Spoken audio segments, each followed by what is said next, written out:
जय हिंद दोस्तों। आज का जो मेरा टॉपिक है लघुत्तम समावर्तक, यानी कि शॉर्ट में इसको बोला जाता है लॉसॉ। आज हम इसको पूरी तरह जानेंगे एक्चुअल में होता क्या है। लघुत्तम समावर्तक यानी कि शॉर्ट फॉर्म में हम लॉसॉ बोलते हैं। उसको अंग्रेजी में हम लीस्ट कॉमन मल्टीपल बोलते हैं। उसको हम शॉर्ट फॉर्म में एलसीएम बोलते हैं। लिस्ट का मतलब होता है छोटी, कॉमन मतलब होता है सामान्य, एक दूसरे के रिस्पेक्ट में जो गुण समान पाया जाता है उसे हम कॉमन कहते हैं। जैसे हम 3 व्यक्ति लिए, तीनों व्यक्ति का सोने का टाइम 9 बजे है, लेकिन जगने का टाइम पहला व्यक्ति का 5 बजे है, दूसरा व्यक्ति का 6 बजे है और तीसरा व्यक्ति का 7 बजे। लेकिन हम आपसे पूछे कि तीनों व्यक्ति में समान गुण क्या है, तो सोने का जो टाइम है वो समान गुण है, उसी को हम कॉमन बोलते हैं। यहाँ पे कॉमन दिया है उभयनिष्ठ गणित में, वैसे सामान्य भी बोलते हैं कॉमन को। मल्टीपल मतलब होता है गुणज। जैसे 6 का मल्टीपल क्या क्या आएगा, 12 आएगा, 18 आएगा, 24। ये सब क्या है, 6 का मल्टीपल है। अगर हम 6 से इसमें भाग दें तो ये पूर्णतः विभाजित हो जाएगा, 18 भी विभाजित होगा। क्यों, ये 6 का मल्टीपल है, सब गुणज है इसका। लिस्ट समझ गया, कॉमन समझ गया, मल्टीपल समझ गया। अब समझते हैं लॉसॉ यानी कि लघुत्तम समापवर्तक। ऐसी छोटी से छोटी संख्या जो दी गई सभी संख्याओं से पूर्णतः विभाजित हो जाए उसे हम लॉसॉ कहते हैं। दी गई संख्या 2, 3, 4, मान लीजिए संख्या, इसका हमको लॉसॉ निकालना है। लॉसॉ निकालेंगे तो 2 से लगाएंगे, 1 मर्तबे, 3 यहाँ पे उतर जाएगा, यहाँ पे 2 आ जाएगा, 2 मर्तबे लगेगा तो अब यहाँ फिर 2 से लगाएंगे, 1, 3, 1 आ जाएगा। अब यहाँ पे कितना से लगाएंगे, 3 से लगाएंगे, 1, 1, 1 आ जाएगा। यहाँ पे लॉसॉ कितना आ गया,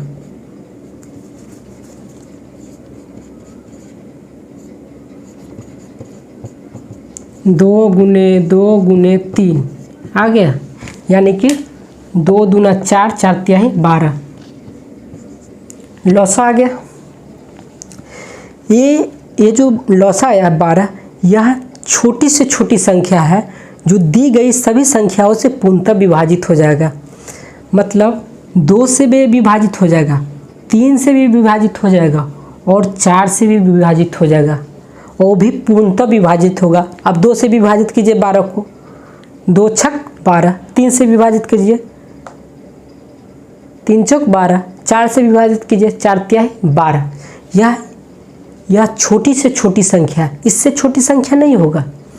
आप 11 लेके देखिए, 11 कटेगा क्या, 11 कटेगा 2 से, 3 से, 4 से कटेगा, नहीं कटेगा।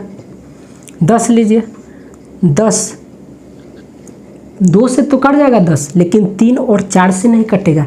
लेकिन हमको वो संख्या चाहिए एलसीएम में जो ये दी गई तीनों संख्याओं से कटना चाहिए। 10 तो सिर्फ 2 से कट रहा है, 3 और 4 से नहीं कटेगा। 9 सिर्फ 3 से कटेगा, 2 और 4 से नहीं कटेगा। लेकिन हमको वो संख्या चाहिए जो दी गई सभी संख्याओं से पूर्णतः विभाजित हो जाए। तो हमारा एलसीएम आया है 12। इससे छोटा संख्या कोई नहीं होगा। आप 5 लीजिएगा, 5 तो किसी से नहीं कटेगा। 6 लीजिएगा, 6 अगर हम यहाँ पे 6 ले ले एलसीएम तो 2 से कट जाएगा, 3 से कट जाएगा, 4 से नहीं कटेगा। तो इससे छोटा कोई संख्या नहीं होगा। हाँ, इससे बड़ा होगा। अब 12 से बड़ा होगा 24 कट जाएगा, 2 से भी कटेगा, 3 से भी कटेगा, 4 से भी कटेगा, 36 भी कट जाएगा। ये बढ़ते बढ़ते इन्फिनाइट तक जाएगा। इससे बड़ा संख्या बहुत सारे आएंगे, लेकिन इससे छोटा संख्या कोई भी नहीं आएगा जो 2, 3 और 4 तीनों से कट जाए। इससे बड़ा तो बहुत सारे आएंगे, लेकिन इससे छोटा कोई भी ऐसी संख्या नहीं आएगी जो 2, 3 और 4 से भी कट जाए। समझ गए। अभी हम लोग बात किए हैं लघुत्तम समावर्तक होता क्या है। अब हम बात करते हैं लघुत्तम समवर्तक बनाने का विधि। फर्स्ट है भाग विधि और सेकंड है गुणनखंड विधि, यानी कि डिवीजन मेथड इंग्लिश में बोला जाता है और इसको फैक्टराइजेशन मेथड। हम लोग बात करते हैं भाग विधि। भाग विधि से बनाते हैं, उसके बाद गुणनखंड विधि से बनाएंगे।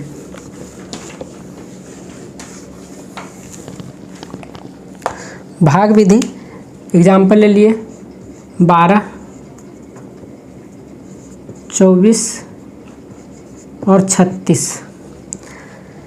कभी भी भाग विधि से आप बनाइएगा तो ये ध्यान रखिएगा, जब भी आप एलसीएम भाग विधि से बनाते हैं तो जो हम भाग करेंगे वो अभाज्य संख्या से करेंगे, और वो भी सीक्वेंस में।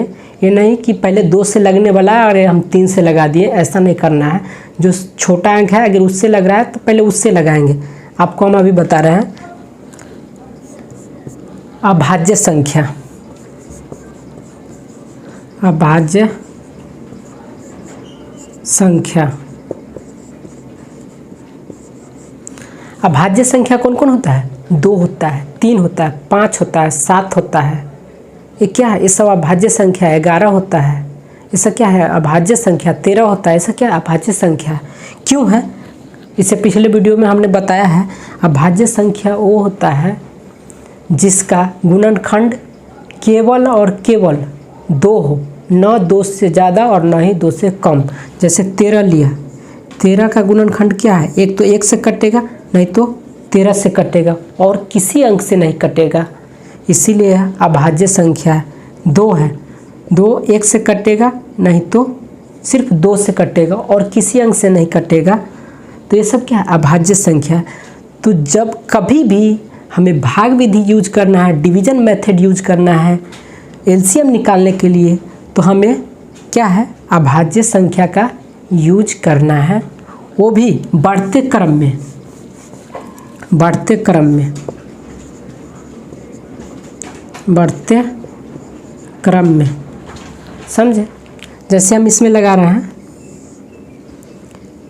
2 से लगाएंगे तो यहाँ पे कितना आ जाएगा? 6 आ जाएगा। यहाँ पे 12, यहाँ पे 18 आ जाएगा। फिर लगाएंगे, यहाँ पे आप देखने वाली बात यह है कि यहाँ पे 3 से भी भाग लग रहा है और 2 से भी भाग लग रहा है, तो पहले हम 2 से लगाएंगे। यहाँ पे 3 आ जाएगा, यहाँ पे 6 आ जाएगा, यहाँ पे 9 आ जाएगा। अब फिर यहाँ पे देखिए, यहाँ पे 3 से भी लग रहा है, 2 से भी लग रहा है, तो पहले हम 2 से लगाएंगे। 3 आ जाएगा, यहाँ पे 9, यहाँ पे 3 से लगाएंगे, 1 मरतबे 1 मरतबे, 3 3 9, फिर 3 से 1 1 1 आ गया।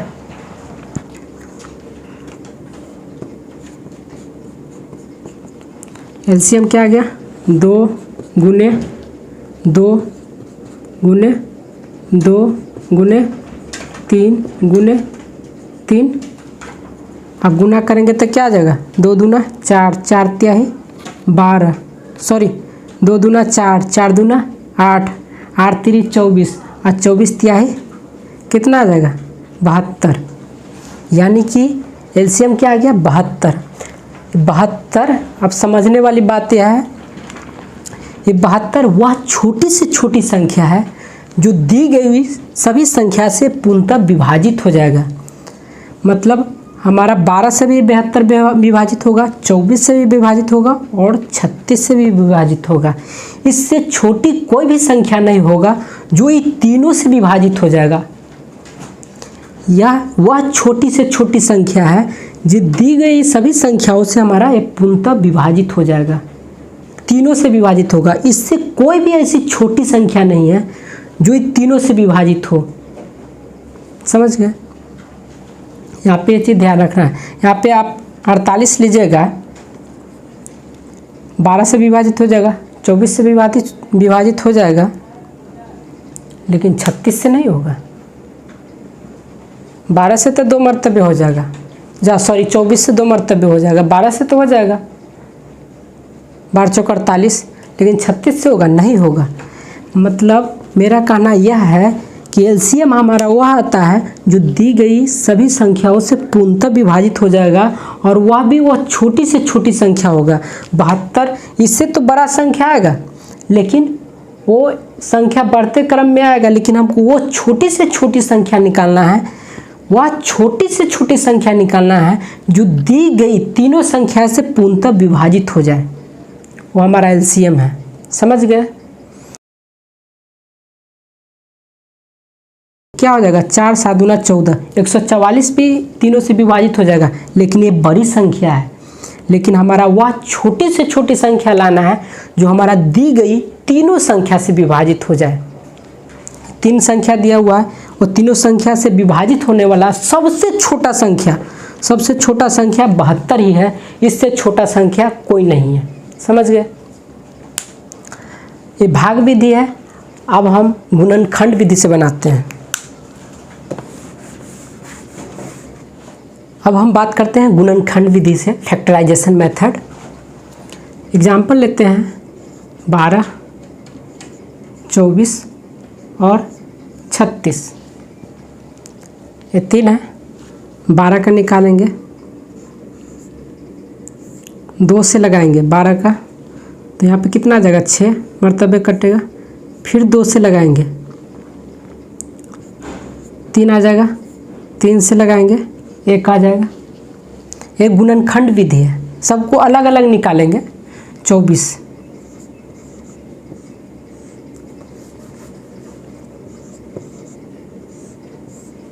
2 से लगाएंगे 12 आ जाएगा। फिर 2 से लगाएंगे 6 आ जाएगा। फिर 2 से लगाएंगे 3 आ जाएगा। फिर 3 से लगाएंगे 1 आ जाएगा। 36 का 2 से लगाएंगे 18 आ जाएगा। 2 से लगाएंगे 9 आ जाएगा। 3 से लगाएंगे 3 आ जाएगा। फिर 3 से लगाएंगे 1 आ जाएगा। आ गया। ये गुणनखंड विधि है। अब क्या क्या आया है मेरा? 12 का गुणनखंड कितना आया है? 2 गुने 2 गुने 3 आया है। 24 का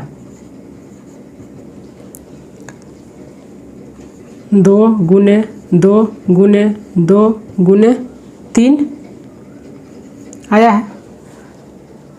और 36 का 2 गुने 2 गुने 3 गुने 3 आया है। अब यहाँ पे देखने वाली बात यह है,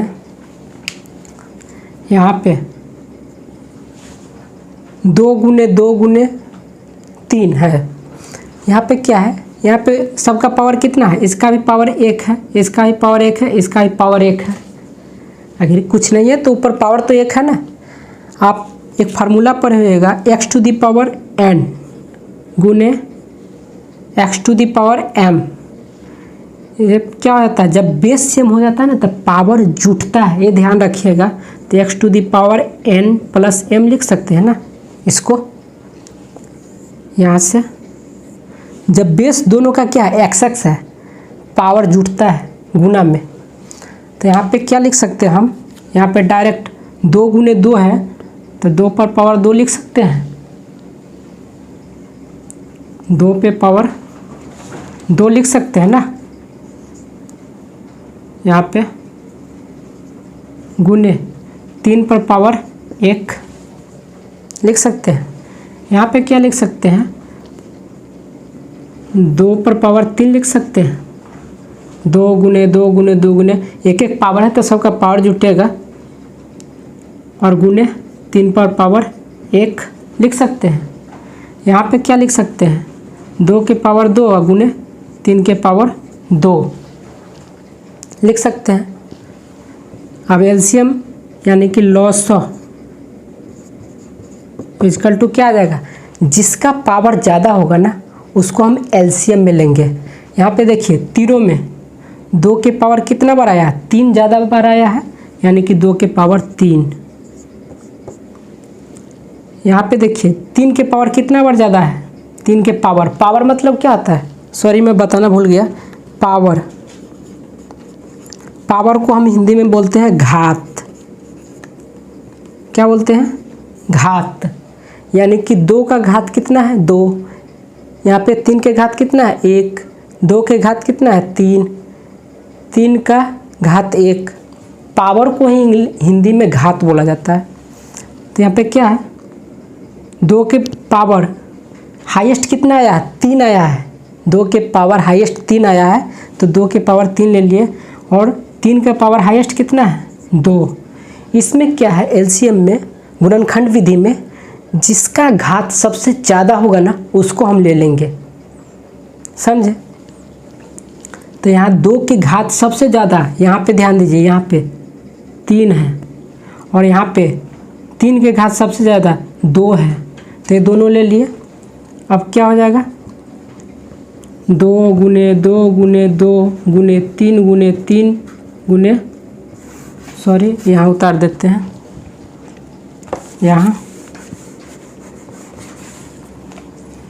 यहाँ लॉस इक्वल टू क्या हो गया, 2 के घात 3 है तो 2 को 3 बार लिखेंगे, 2 गुने 2 गुने 2 गुने 3 के पावर 2 है तो 3 गुने 3 गुने 3 लिख दिए। अब इसको गुना कीजिए, 2 दूना 4, 4 दूना 8, 8 3 24, 24 तिहाई 72। यानी कि यही क्वेश्चन भाग विधि से बनाए थे तो हमारा एलसीएम कितना आया था, 72 आया था। और गुणनखंड विधि से बनाए तो कितना आया एलसीएम, 72 आया है। यह वह छोटी से छोटी संख्या है जो दी गई तीनों संख्या से पूर्णतः विभाजित हो जाएगा, इससे छोटा कोई संख्या नहीं है। यही हमारा एलसीएम है। अब तो एलसीएम समझ में आ गया होगा कि एक्चुअल में एलसीएम होता क्या है। एलसीएम वह होता है जो हमारा एलसीएम निकलता है वह छोटी से छोटी संख्या आता है जो दी गई तीनों जितना भी संख्या हो उससे पूर्णतः विभाजित हो जाएगा, वो हमारा एलसीएम होता है।